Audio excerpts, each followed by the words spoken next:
Trabalhadores de todo o país estão de braços cruzados.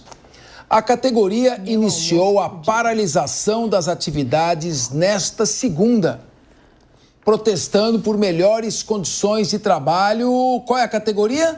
Nos serviços de delivery.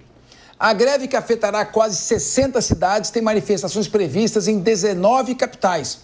Os manifestantes pedem o aumento das taxas de entrega e a limitação da atuação das bicicletas a um raio máximo de 3 quilômetros. Em resposta, a Mobitec, associação que representa os aplicativos iFood, Uber, Flash e 99 Entrega, afirmou respeitar o direito de manifestação dos entregadores. Deixa manifestar, deixa falar à vontade, eu respeito. Vocês são muito folgados. Os meninos trabalham aí 14 horas por dia se arriscando, sofrem acidentes, não têm a cobertura necessária, ganham muito pouco por entrega e vocês estão ganhando muito. Eu sou contra a intervenção em mercado, eu sou liberal, mas eu acho que quando existe abuso, como houve na primeira fase da Revolução Industrial, é dever do Estado fazer uma regulação, viu? Eu vou até... Guilherme Mendes está chocado. Sou a favor. Eu não estou ouvindo isso. E vou dizer por quê. Porque a intervenção tem que ser excepcional. E eu fui coerente, porque quando eu fui presidente do PROCON, nós trabalhamos contra a disparada do preço de botijão de gás e de alimentos. Me doeu muito. Mas quando há uma situação clara de desequilíbrio, tem que haver intervenção. Ou você é contra o Guilherme Mendes? Só falta você falar que eles têm que fundar um sindicato. Aí eu levanto e vou embora. Se você falar que tem que ter um sindicato para defender essa categoria, querido, eu sou... Por que não? Dá licença, se tem sindicato para fazer manifestação pífia na Paulista, que não vai dar nada, por que não pode ter sindicato para legitimamente defender o interesse dos trabalhadores? E desses meninos, qual o futuro que eles têm? Ele está chocado. Guilherme, eles vão ficar... Guilherme, você está chocado por quê? Muito feliz. Você sabia que na primeira fase da Revolução Industrial, a média de vida de um trabalhador em Manchester era 15 anos? Em Liverpool, em Manchester, 17 anos. Em Liverpool, 15 anos, que crianças trabalhavam até de madrugada, sem condições de trabalho, e foi necessário uma adequação das regras, daí que surgiu a legislação trabalhista. Não sou contra isso, não. Não sou a favor de capitalismo selvagem, não. Claro. Sou a favor de respeitar o direito da parte mais frágil, desde que isto implique numa atuação excepcional, como me parece que é o caso. Mas você me parece que está querendo ironizar. Eu adoro ironia. Manda pau. Eu estou muito feliz, porque, primeiro, é claro que é necessária uma intervenção estatal nessa situação. São milhares de trabalhadores, eu talvez usaria até aqui a medida de milhões, não tem esse dado específico, mas aqui na cidade de São Paulo são milhares. E que movimentaram esse país na época em que todo mundo tinha que ficar em casa, na pandemia. Foi aí que a sociedade passou a olhar para esses entregadores que levaram remédios, levaram alimentos, levaram comunicação. Quer dizer, foram as pessoas que permitiram a determinadas pessoas que ficassem em casa no momento de pandemia. Passado esse período, hoje em dia, com a sociedade vivendo por aplicativos, pede comida, faz compra de mercado, faz entrega, eles são uma mão de obra fundamental e essencial para a atividade econômica nos grandes centros urbanos. E estão, como você bem colocou, relegados a um 10º plano. As empresas exploram esses trabalhadores, não oferecem nenhum tipo de assistência, seja para o seu veículo, seja para a sua família, seja para a sua saúde. Eles também não têm nenhum tipo de proteção e amparo trabalhista. E se morrerem, amanhã vão lá, colocam outro no lugar e a família que vai lá velar o seu morto e segue a vida, porque ele não vai ter direito à assistência médica, ele não vai ter direito a nenhum tipo de seguro, porque, como você bem colocou, é um mercado sem nenhum tipo de regulamentação.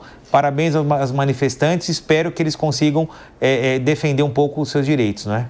Túlio Naza, eu queria ver a sua opinião, porque quanto tempo um jovem desses consegue manter uma atividade extremamente desgastante e de alto risco para garantir a própria sobrevivência? Qual é o futuro que ele vai ter?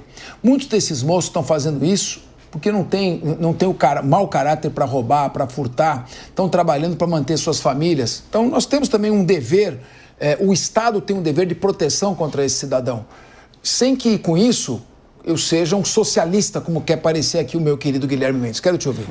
Capês, essa discussão ela é muito boa porque dá uma oportunidade de nós que não somos socialistas dizer o seguinte: não existe só extrema-direita, né?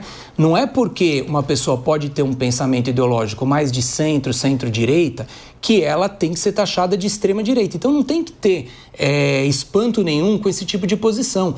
Quem é uma direita moderada vai entender, sim, que o capitalismo tem limites, vai entender que o Estado tem fundamentalmente não só um papel, uma obrigação de regular a atividade econômica, para que haja um equilíbrio realmente entre a livre iniciativa e os interesses sociais. Então, se você olhar para os Estados Unidos, Inglaterra, qualquer Austrália, qualquer país mais alinhado à direita, o papel do Estado é o de regular a atividade econômica. Isso não significa que o Estado tem que intervir demasiadamente, que o Estado tem que aumentar os gastos públicos. Mas o Estado serve para quê? Exatamente para corrigir essas distorções, essas injustiças. É um absurdo o que esses entregadores passam, as condições de trabalho que eles têm. O Estado tem a obrigação, o dever de regular. Concordo integralmente com o Guilherme nesse ponto, concordo com a Ana, sem ser socialista e sem ser um extrema-direita. Simples assim. Ricardo Rous.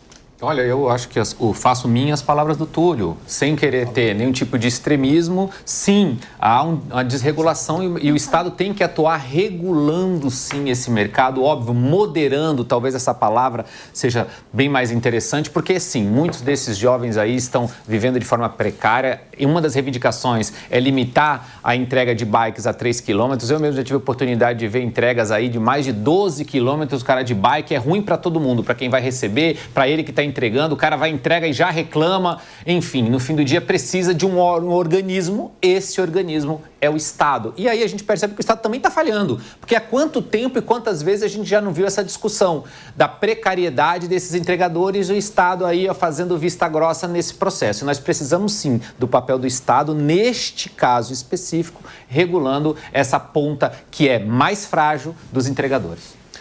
Minha querida Ana Beatriz Recheque, certo que é uma atividade que não se enquadra na legislação trabalhista, porque você não tem a subordinação, ele trabalha como praticamente um microempreendedor. Mas algumas garantias podem ser aplicadas porque estão na Constituição, seja no artigo 6º, no artigo 7º, que trata dos direitos sociais. É possível, sim, mesmo numa relação não trabalhista, de acordo com a Constituição, o Estado impor normas protetivas. Cadê o governo? Não é o governo dos trabalhadores? Não vai proteger esses trabalhadores? Ana Beatriz Rios. Não, Capês, eu acho que aí a gente entra numa questão que ela é até mais profunda, que diz respeito a relações que são híbridas.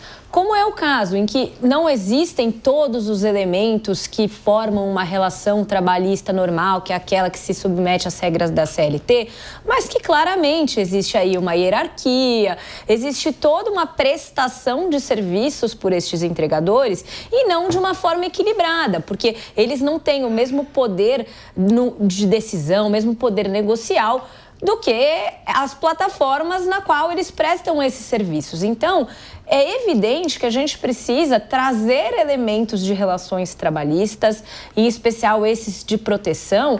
E aí eu queria trazer essa questão para um aspecto um pouco mais humano, porque a maioria das pessoas aqui, com certeza, já pediu um delivery ou pediu algum serviço por aplicativo.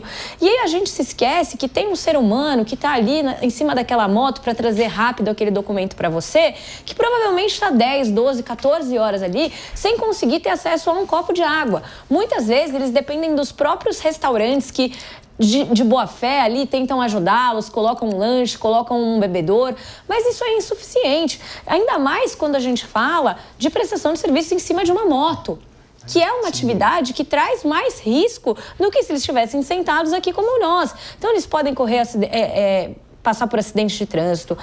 Tem uma série de ocorrências que podem acontecer e eles estão completamente desprevenidos. Então, em casos como esse, sim, é preciso ter um olhar atento do governo para proteger, ainda que sem transformar isso numa relação formal de trabalho, esses trabalhadores. Muito bem. Aí parece que houve aí um consenso na mesa de debates. É como disse o Túlio Nassa.